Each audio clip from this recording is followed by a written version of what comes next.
ਦੁਪਹਿਰ ਵੇਲੇ ਉੱਚੇ ਉੱਚੇ ਦਰਵਾਜ਼ਿਆਂ ਵਾਲੇ ਉਸ ਘਰ ਵਿੱਚ ਪਰਦੇ ਖਿੱਚ ਕੇ ਕੁੰਡੀਆਂ ਲਾ ਲਈਆਂ ਜਾਂਦੀਆਂ ਸਨ।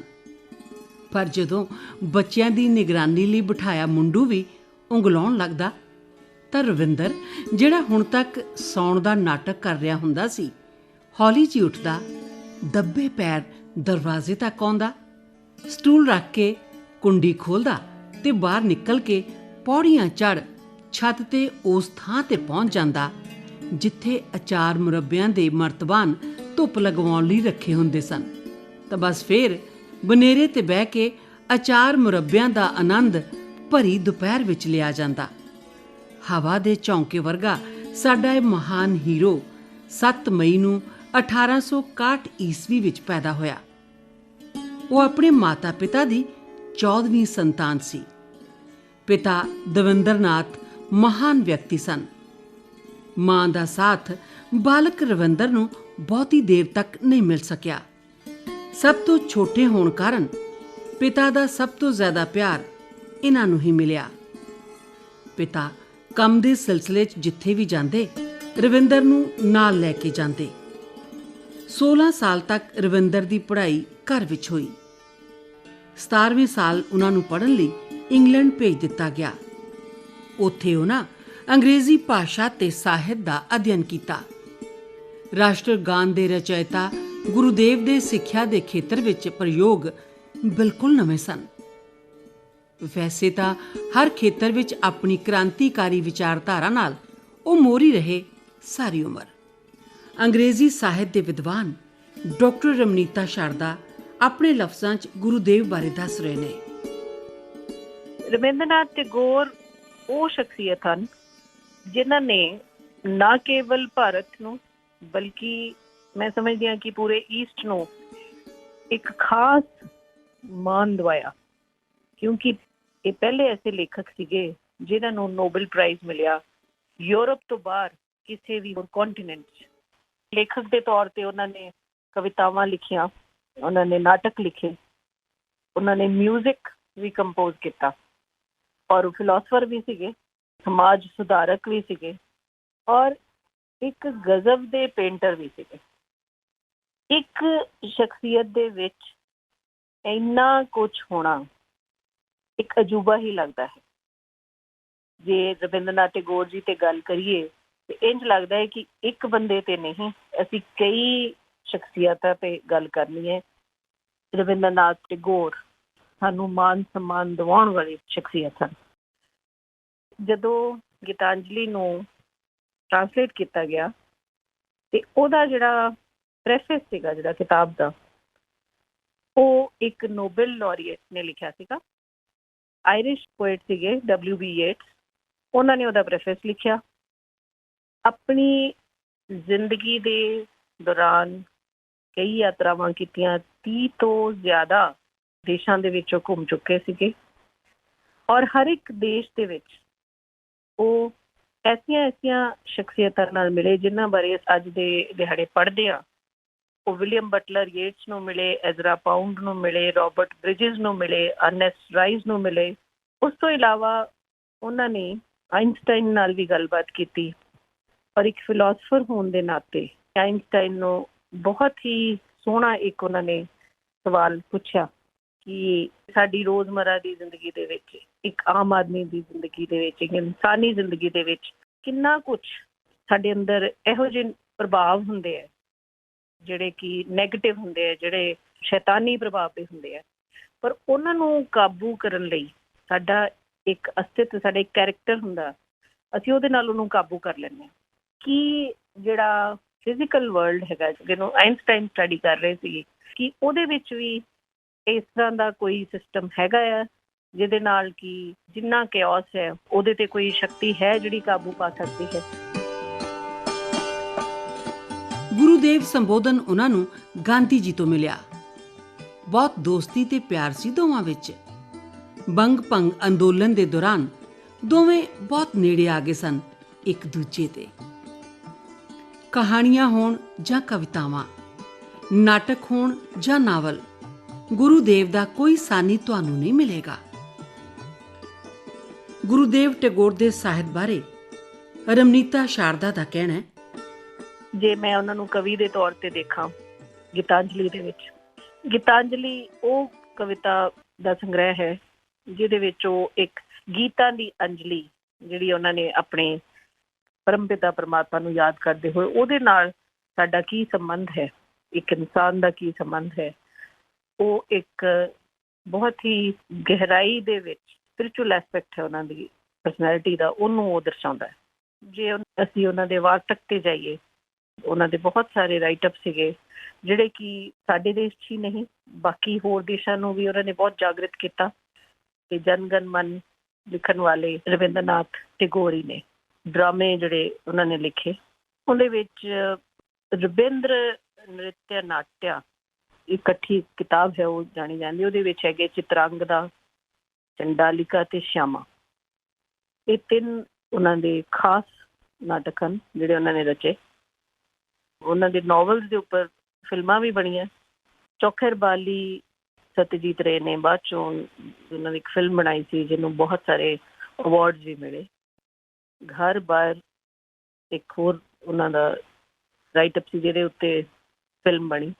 ਕਾਬਲੀ ਵਾਲਾ ਨੂੰ ਕੋਈ ਵੀ ਭੁੱਲ ਨਹੀਂ ਸਕਦਾ। ਸ਼ਾਰਟ ਸਟੋਰੀ ਜਿਹਨੂੰ ਕਹਿੰਦੇ ਛੋਟੀਆਂ ਕਹਾਣੀਆਂ ਉਹਨਾਂ ਨੇ ਬਹੁਤ ਲਿਖੀਆਂ। ਹੈਰਾਨੀ ਦੀ ਗੱਲ ਹੈ ਕਿ 16 ਸਾਲ ਦੀ ਉਮਰ ਦੇ ਵਿੱਚ ਹੀ ਉਹਨਾਂ ਨੇ ਕਵਿਤਾ ਦੀ ਰਚਨਾ ਕਰਨੀ ਸ਼ੁਰੂ ਕਰ ਦਿੱਤੀ ਸੀ ਔਰ ਉਸ ਤੋਂ ਬਾਅਦ ਜਿਵੇਂ ਲੇਖਣ ਸ਼ੁਰੂ ਹੋਇਆ ਉਹ ਉਹਨਾਂ ਦੇ ਜੀਵਨ ਦੇ ਅੰਤ ਤੱਕ ਚੱਲਦਾ ਰਿਹਾ। ਅੱਖ ਦੀ ਕਿਰਕਿਰੀ ਤੇ ਕਾਬਲੀ ਵਾਲਾ ਨੂੰ ਭਲਾ ਕੌਣ ਭੁਲਾ ਸਕਦਾ ਹੈ? ਗੀਤਾਂਜਲੀ ਨੂੰ ਤਾਂ ਦੁਨੀਆ ਸਲਾਮ ਕਰਦੀ ਹੈ ਤੇ ਸ਼ਾਂਤੀ ਨਿਕੇਤਨ ਲੋਕ ਤੀਰਥ ਅਸਥਾਨ ਦੇ ਦਰਸ਼ਨਾਂ ਦੀ ਤਰ੍ਹਾਂ ਉੱਥੇ ਦਰਸ਼ਨ ਕਰਨ ਜਾਂਦੇ ਨੇ। ਬੱਚੇ ਦੀ ਵਾਪਸੀ ਕਹਾਣੀ ਅੱਜ ਵੀ ਅੰਦਰ ਤੱਕ ਧੂਹ ਪਾਉਂਦੀ ਹੈ। ਕੀ ਹੋ ਗਿਆ ਮੇਰੇ ਪੁੱਤਰ ਨੂੰ? ਕੀ ਹੋਇਆ ਮੇਰੇ ਪੁੱਤਰ ਨੂੰ? ਫਟਿਕ ਦੀ ਮਾਂ ਫਟਿਕ ਦੇ ਬਿਸਤਰੇ ਤੇ ਡਿੱਗ ਕੇ ਉੱਚੀ ਉੱਚੀ ਰੋਣ ਲੱਗ ਪਈ। ਮੇਰਾ ਬੱਚਾ, ਬੋਲ ਮੇਰੇ ਬੱਚੇ। ਫਟਿਕ, ਬੋਲ ਬੇਟਾ। ਫਟਿਕ ਜਿਵੇਂ ਬੜੀ ਆਸਾਨੀ ਨਾਲ ਬੋਲਿਆ, ਮਾਂ। ਕੀ ਮਾਂ? ਬੋਲ ਮੇਰੇ ਬੇਟਾ, ਮੇਰੇ ਅੱਛੇ ਬੱਚੇ, ਬੋਲ, ਕੁਝ ਤਾਂ ਬੋਲ। ਫਟਿਕ ਨੇ ਹੌਲੀ ਜਿਹੀ ਪਾਸਾ ਪਰਤਿਆ, ਫਿਰ ਕਿਸੇ ਵੱਲ ਦੇਖੇ ਬਿਨਾ ਮੱਧਮ ਆਵਾਜ਼ ਵਿੱਚ ਕਹਿਣ ਲੱਗਾ, ਮਾਂ, ਮੇਰੀ ਛੁੱਟੀ ਹੋ ਗਈ ਮਾਂ। ਮੈਂ ਹੁਣ ਘਰ ਜਾ ਰਿਹਾ। ਮੈਂ ਘਰ ਜਾ ਰਿਹਾ ਮਾਂ। 1940 ਵਿੱਚ ਮਹਾਤਮਾ ਗਾਂਧੀ ਨਾਲ ਕਸਤੂਰਬਾ ਗਾਂਧੀ ਵੀ ਸ਼ਾਂਤੀ ਨਿਕੇਤਨ ਆਏ। ਇਹ ਗਾਂਧੀ ਜੀ ਦੀ ਤੇ ਗੁਰੂਦੇਵ ਦੀ ਆਖਰੀ ਮੁਲਾਕਾਤ ਸੀ। ਮਹਾਤਮਾ ਗਾਂਧੀ ਨੇ ਕਿਹਾ, ਮੈਨੂੰ ਗੁਰੂਦੇਵ ਦਾ ਆਸ਼ੀਰਵਾਦ ਮਿਲ ਗਿਆ ਤੇ ਮੇਰਾ ਦਿਲ ਆਨੰਦ ਨਾਲ ਭਰ ਗਿਆ। 11-12 ਸਾਲ ਦੀ ਉਮਰ 'ਚ ਸੰਨ 1873 ਵਿੱਚ ਜਦੋਂ ਉਹ ਪਿਤਾ ਨਾਲ ਦੇਸ਼ ਭ੍ਰਮਣ ਤੇ ਗਏ ਸਨ ਤਾਂ ਉਹ ਪੂਰਾ 1 ਮਹੀਨਾ ਅੰਮ੍ਰਿਤਸਰ ਰਹੇ ਸਨ। ਦੋਵੇਂ ਪਿਓ ਪੁੱਤਰ ਰੋਜ਼ ਦਰਬਾਰ ਸਾਹਿਬ ਜਾਂਦੇ ਤੇ ਕੀਰਤਨ ਸਰਵਣ ਕਰਦੇ। ਸਾਰੀ ਉਮਰ ਗੁਰੂਦੇਵ ਸਿੱਖ ਧਰਮ ਤੇ ਗੁਰਬਾਣੀ ਤੋਂ ਪ੍ਰਭਾਵਿਤ ਰਹੇ। ਵਾਹਿਗੁਰੂ ਸਤਨਾਮ ਵਾਹਿਗੁਰੂ ਸਤਨਾਮ ਵਾਹਿਗੁਰੂ ਸਤਨਾਮ ਵਾਹਿਗੁਰੂ ਸਤਨਾਮ ਵਾਹਿਗੁਰੂ। ਉਹਨਾਂ ਦੀਆਂ 6 ਕਵਿਤਾਵਾਂ ਸਿੱਖੀ ਨੂੰ ਸਮਰਪਿਤ ਨੇ। ਬੰਗਲਾ ਵਿੱਚ ਛਪਦੇ ਇੱਕ ਮੈਗਜ਼ੀਨ 'ਚ ਉਹ ਅਕਸਰ ਸਿੱਖ ਧਰਮ ਦੀਆਂ ਵਿਸ਼ੇਸ਼ਤਾਵਾਂ ਤੇ ਲੇਖ ਲਿਖਦੇ ਤਾਂ ਕਿ ਬੰਗਾਲ ਦੇ ਬੱਚਿਆਂ ਨੂੰ ਵੀ ਸਿੱਖ ਧਰਮ ਬਾਰੇ ਚੰਗੀਆਂ ਗੱਲਾਂ ਦੱਸ ਸਕਣ।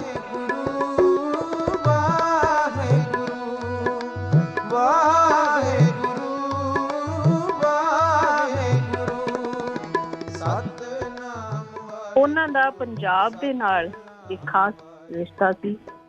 ਮਾਈ ਰੈਮਨੀਸੈਂਸਿਸ ਉਹਨਾਂ ਨੇ ਇੱਕ ਕਿਤਾਬ ਲਿਖੀ ਸੀ ਆਪਣੀ ਆਟੋਬਾਇਓਗ੍ਰਾਫੀ ਦੇ ਤੌਰ ਤੇ, ਜਿਹਦੇ ਵਿੱਚ ਉਹ ਆਪਣੀਆਂ ਯਾਤਰਾਵਾਂ ਨੂੰ ਯਾਦ ਕਰਦੇ ਨੇ।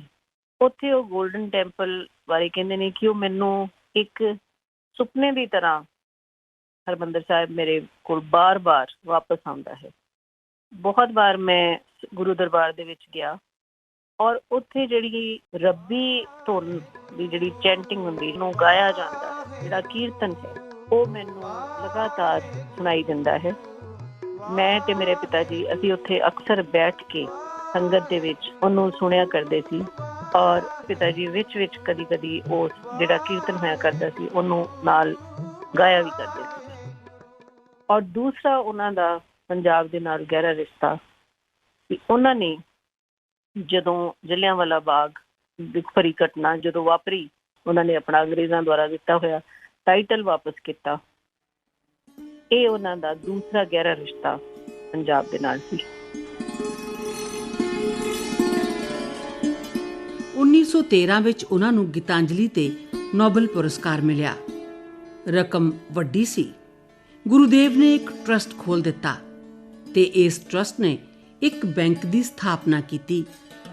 ਮਜ਼ਦੂਰਾਂ ਤੇ ਕਿਸਾਨਾਂ ਨੂੰ ਬਹੁਤ ਘੱਟ ਵਿਆਜ ਤੇ ਆਸਾਨ ਕਿਸ਼ਤਾਂ ਵਿੱਚ ਕਰਜ਼ਾ ਲੈਣ ਦੀ ਸਹੂਲਤ ਪ੍ਰਦਾਨ ਕੀਤੀ।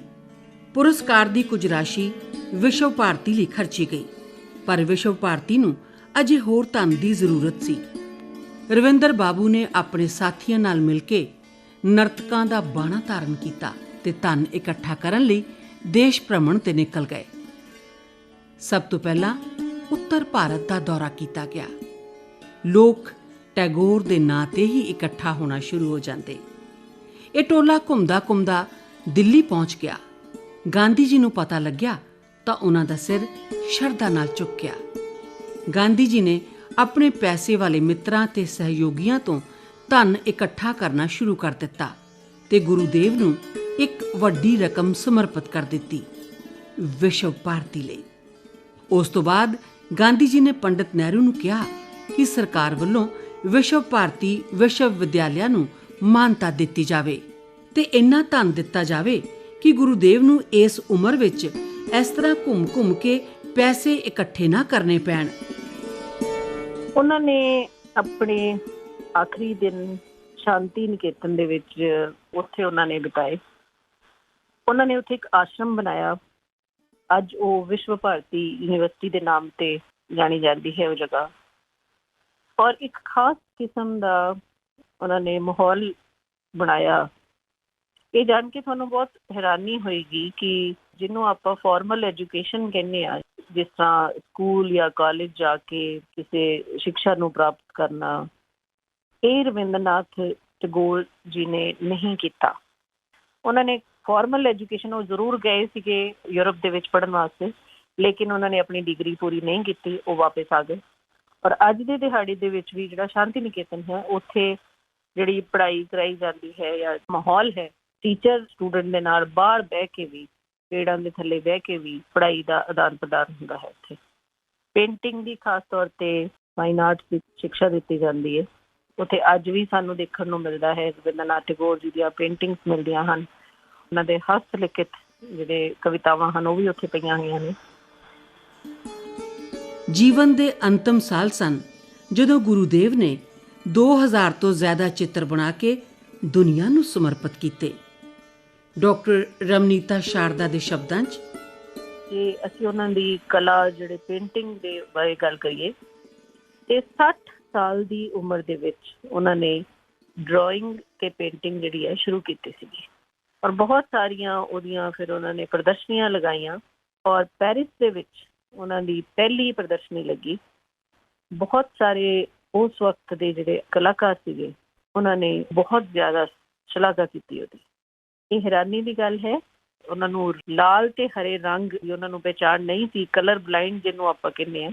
ਇਸ ਕਰਕੇ ਜਿਹੜਾ ਉਹਨਾਂ ਆਰਟ ਵਰਕ ਸੀ, ਜਿਹੜਾ ਸਾਰਾ ਦਾ ਸਾਰਾ ਪੇਂਟਿੰਗ ਜਾਂ ਡਰਾਇੰਗ ਸੀਗੀ, ਉਹਦੇ ਕਲਰ ਸਕੀਮ ਜਿਹੜੀ ਸੀ ਉਹ ਅਲੱਗ ਸੀਗੀ। ਜਦੋਂ ਪੰਜਾਬ ਤੋਂ ਬਾਅਦ ਉਹ ਯੂਰਪ ਵੀ ਗਏ, ਉੱਥੋਂ ਜਦੋਂ ਵਾਪਸ ਆ ਕੇ ਉਹਨਾਂ ਨੇ ਆਪਣਾ ਬੰਗਾਲ ਦੇ ਵਿੱਚ ਦੁਬਾਰਾ ਆਏ, ਉਹਨਾਂ ਨੇ ਸੰਗੀਤ ਦੀ ਰਚਨਾ ਕੀਤੀ ਔਰ ਉਸ ਸੰਗੀਤ ਨੂੰ ਅਸੀਂ ਰਵਿੰਦਰ ਸੰਗੀਤ ਦੇ ਨਾਮ ਤੇ ਜਾਣਦੇ ਹਾਂ। ਅੱਜ ਦੇ ਦਿਹਾੜੇ 'ਚ ਵੀ ਜਿਹੜਾ ਵੀ ਕੋਈ ਵਿਅਕਤੀ ਰਾਜਧਾਨੀ ਟ੍ਰੇਨ ਦੇ ਵਿੱਚ ਜਾਂ ਕਿਸੇ ਵੀ ਟ੍ਰੇਨ 'ਚ ਜਦੋਂ ਆਪਾਂ ਜਾ ਰਹੇ ਹੁੰਦੇ ਹਾਂ ਦਿੱਲੀ ਤੋਂ ਬੰਗਾਲ ਵੱਲ ਨੂੰ, ਤੇ ਸਾਨੂੰ ਉਸ ਸੰਗੀਤ ਨੂੰ ਸੁਣਨ ਦਾ ਮੌਕਾ ਜ਼ਰੂਰ ਮਿਲਦਾ ਹੈ। ਉਹਨਾਂ ਨੇ ਤਕਰੀਬਨ 2200 ਦੇ ਕਰੀਬ ਗੀਤ ਹਨ ਉਹਨਾਂ ਨੂੰ ਕੰਪੋਜ਼ ਕੀਤਾ ਔਰ ਰਵਿੰਦਰ ਸੰਗੀਤ ਉਹਦੇ ਵਿੱਚ ਠੁਮਰੀ ਸਟਾਈਲ ਜਿਹੜਾ ਹਿੰਦੁਸਤਾਨੀ ਮਿਊਜ਼ਿਕ ਦਾ ਸੀ ਉਹਦੀ ਛਾਪ ਮਿਲਦੀ ਹੈ ਔਰ ਕਲਾਸੀਕਲ ਰਾਗ ਕਈ ਤਰ੍ਹਾਂ ਦੇ ਉਹਦੇ ਬੇਸ ਦੇ ਉੱਪਰ ਉਹਨਾਂ ਨੇ ਬਣਾਇਆ।